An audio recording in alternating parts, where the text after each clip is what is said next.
Hi guys, welcome to Sukku Shiva vlogs. ఈరోజు నాకెంతో ఇష్టమైన బాతు కర్రీని ఎలా ప్రిపేర్ చేయాలో చూపించబోతున్నాను. మా నాన్న చూడండి, బాతుని పట్టుకొచ్చేసాడు. ఆల్రెడీ పీకని కట్ చేసి బాతుని తెచ్చాడు. వీటి కోసం చాలా వెతికాడండి, ఎక్కడ దొరకట్లేదు ఇవి. ఎందుకంటే ఈ సీజన్లో ఇవి గుడ్లు పెడుతూ ఉంటాయి.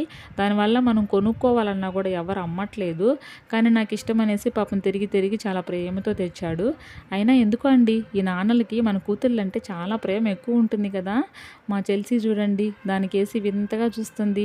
ఏంటబ్బా ఇది అనేసి దాన్ని మంట మీద పెట్టి కాల్చేసి బొచ్చు తీసి తర్వాత దానికి కొంచెం పసుపు వేసి వాష్ చేసిన తర్వాత ఇలా కట్ చేస్తూ ఉన్నాడండి. పైన ఒక దారం కట్టేసి ఎవరి హెల్ప్ లేకుండా ఆయనే కట్ చేసేస్తున్నాడు. కట్ చేసిన తర్వాత దీన్ని ఒక 2-3 టైమ్స్ మనము వాష్ చేసేసుకోవాలండి. వాష్ చేసుకున్న తర్వాత ఒక బాణీలు తీసుకొని దాంట్లో కొంచెం ఉప్పు, కొంచెం పసుపు, కొన్ని వాటర్ వేసి ఒక 50% అనేది మనం బాయిల్ చేసుకోవాలండి. ఈలోపు మసాలాకి కావాల్సిన ఇంగ్రీడియంట్స్ చూసేద్దాము. దాల్చిన చెక్క, మిరియాలు, వెల్లుల్లి, అల్లము, ఆనియన్స్ అండ్ లవంగాలు, 2 రెబ్బల కరివేపాకు, 2 పచ్చిమిర్చి, ఆవాలు, కొంచెం కొత్తిమీర. ఆల్రెడీ మనం 50% ఉడికించుకున్న ఈ బాతు కర్రీ అనేది చూడండి చక్కగా ఉడికింది కదా. దీన్ని పక్కన పెట్టేసి ఇంకొక బాణీలు తీసుకొని కొంచెం ప్యాన్ హీట్ అయిన తర్వాత ఆయిల్ వేసాక ఆవాలు, అలాగే మనం ఆల్రెడీ మసాలా ప్రిపేర్ చేసుకున్నాం కదా, అది ఇందులో వేసేసేయాలండి. మసాలా వేసుకున్న తర్వాత కరివేపాకు, పచ్చిమిర్చి కూడా వేసి యాడ్ చేసుకోవాలండి. అలాగే కొంచెం ఉప్పు కూడా వేసుకోవాలి. ఇక్కడ ఒక 5 మినిట్స్ అనేది దీన్ని మనం బాయిల్ చేసుకోవాలి, ఎందుకంటే పచ్చివాసన అంతా పోతుంది. తర్వాత రుచికి సరిపడినంత కారము, ధనియాల పొడి, కొంచెం పసుపు వేసుకోండి. ఆల్రెడీ మనం ఇందాక ఒక 50% ఉడికించిన బాతు కర్రీలో మనం పసుపు వేసాం కదండి. సో ఇక్కడ కొంచెం పసుపు వేసుకుంటే సరిపోతుంది. ఇలా మసాలా అంతా వేయించుకోవాలి. ఒక 10 మినిట్స్ అనేది మనము మసాలా వేయించుకోవాలండి. ఎందుకంటే మసాలా పైన ఆయిల్ అంతా సపరేట్ అయిపోవాలి.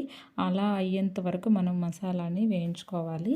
ఈ వేయించుకున్న మసాలాలో ఆల్రెడీ మనం బాయిల్ చేసి పెట్టుకున్న బాత్ కర్రీ ఉంది కదండి, అది ఇందులోకి వేసేసుకోవాలి. ఇలా వేసుకున్న తర్వాత మసాలా బాతు కర్రీకి పట్టించేలాగా బాగా కలుపుకోవాలండి. ఎప్పుడు చికెన్లో ఏం తింటుంటామండి, అప్పుడప్పుడు ఇలాంటి వెరైటీస్ కూడా మనం ట్రై చేస్తూ ఉండాలి. అప్పుడే కొంచెం బాగుంటుంది కదా. అయినా ఏ కర్రీ టేస్ట్ ఆ కర్రీదేనండి. బట్ ఏది ఏమైనప్పటికీ బాతు కర్రీ టేస్ట్ మాత్రం చాలా స్పైసీగా ఎమ్మీగా ఉంటుంది. మీరు కూడా ఒకసారి తప్పకుండా ట్రై చేయండి. ఇలాంటి సీజన్లో మనకు బాతులు దొరుకుతున్నాయి. సో పల్లెటూర్లకి వెళ్ళినప్పుడు తప్పకుండా ట్రై చేసి చూడండి. అండ్ టౌన్లో ఉండే వాళ్ళకైతే కొంచెం కష్టమే, కానీ పల్లెటూరు వాళ్ళకి బాగానే దొరుకుతుందండి. ఈ టైంలోనే ఉప్పు సరిపడకపోతే కొంచెం యాడ్ చేసుకోండి. ఉప్పు యాడ్ చేసిన తర్వాత గరిటెతో ఉప్పు అంతా ముక్కలకి పట్టించేలాగా కలుపుకోవాలి. కలుపుకున్న తర్వాత మూత పెట్టేసి ఒక 5 మినిట్స్ అనేది హై ఫ్లేమ్లో ఉడికించుకోవాలి. ఉడికించుకున్న తర్వాత గ్రేవీ అంతా ముక్కలకి ఇలా బాగా పట్టేస్తుంది. నేనైతే ఇక్కడ సెమీ గ్రేవీ టైప్ చేశానండి. మీకు కావాలంటే ఫ్రై కూడా చేసుకోవచ్చు.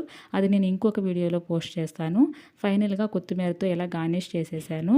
చూస్తుంటేనే ఎంతో టేస్టీగా ఎమ్మీగా ఉంది కదా. దీని కాంబినేషన్ రసం పెట్టుకుంటే అద్దరిపోయిద్దండి. ఇంకెందుకు లేట్ అండి, మీరు కూడా ఒకసారి ట్రై చేసేయండి. వీడియో నచ్చితే like, share and subscribe. Bye.